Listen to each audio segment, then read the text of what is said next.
Okay, I'd just like to share my experiences today. Look, this is the end of the video here, which ends up with the Highways England turning up. And you can see that I am standing here by a big lump of concrete behind the barrier. Today I had my first experience of breaking down on a smart motorway, and suffice to say, it wasn't positive. So I was heading southbound on the M6, hope you can see that, and zooming in. God, it took me a while to find it actually on Google Maps, but here it is. And I was heading down. This is a section of road that's smart in that it's got 4 lanes, no hard shoulder, and I was approaching, see this, it's actually it's not a footbridge, it's a bridge here. And you see this overhead matrix. Well, that's where I'm doing a lot of my filming from in a minute. Here's the street view as you approach. Now, what happened was I was coming down, I had a total loss of electrics, and about 30 seconds later, I had a total loss of power. I was in lane 2, but I pulled into lane 1, lorries coming up, hazards on, and at this point I realised I wasn't going anywhere. Now, we'll come back there in a second, that's where I stood. And as you can see coming up, it actually tapers in the barrier, so I had to throw it in just before that drain where you can see me moving the mouse there. It was a split-second decision type thing. Stuck there, no power.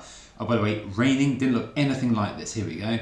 And this is what it looked like. Now, I'm coming forward here, and there's the matrix sign underneath with the camera not facing towards me. I want to be clear, this is 10 minutes into the video, and this looks quite tame.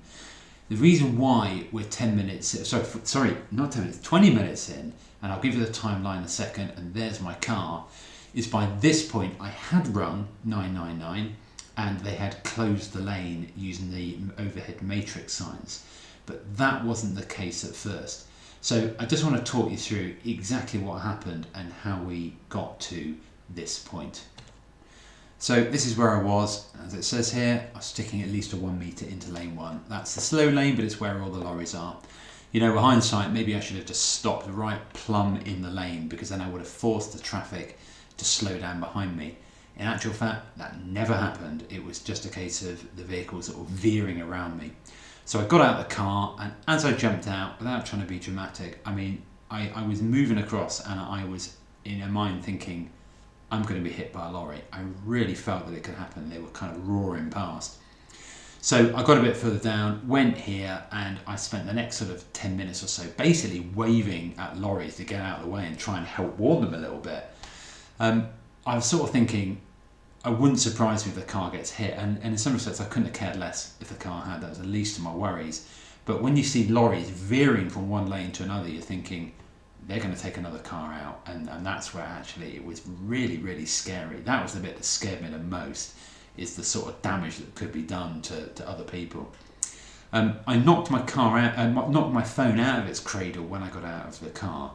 So after about 10 minutes I'm thinking, there's no way the police or Highways England are going to be just going past. There are no patrols. So I went and got the phone, called 999. After 2:33, I could tell the lane had been closed because the cameras had been rotated and there was no one in the lane anymore. That's when I took that video that you saw, by the way. And then the second video I showed you was at 2:26. So, you know, what do I think? Well, here's the thing. The safety bays replacing the hard shoulder are 1 mile apart, and a 1 minute travel time at 60 miles an hour sounds okay, but you can't go 60 miles an hour, you're slowing down. You might get a quarter of a mile at best.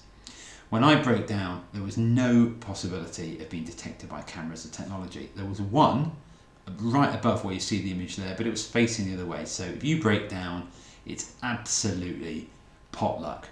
So in total, it took 24 minutes for Highways England to arrive. I mean, is that okay? Yeah, I mean, I guess it is. I'm not expecting them to appear in 2 minutes. It's not possible. And by the way, they did charge me 150 quid for the pleasure, but, oh, and would only take me to the next safe area. But that's not really the point. I can afford it. I don't know. Is it unreasonable? You decide. But I'm sure some people would have been quite shocked by that. But this is what I do think. The safe areas are really far apart. 1 mile is a long way in terms of how far you can travel. And whoever designed this and put this together, and if you're going to spend many hundreds of millions of pounds to do this, I mean, look at what they've done with the barriers, the lane, the painting, the kind of new central reservation, they've slimmed it down. And you've got to think about all the wiring and comms that must have gone into this sort of stuff, all the way up and down the network. And you've not put cameras in to detect someone stranded. You've just not done that bit. I think that is absolutely crackers. Well, you know what? There's people taking the Highways England DFT to court at the minute, and people have fortunately been killed. I'll just finish by saying, having now been in this position, I couldn't have got into a safe area. It was absolutely bloody terrifying. And the processes that are in place, i.e. the odd Highways England crew who turn up after a 999 call and charge you 150 quid, I'm sorry, I just do not feel that the responsibilities are being taken seriously enough, and the underinvestment, or at least the lack of thought that has gone into technology, is unbelievable.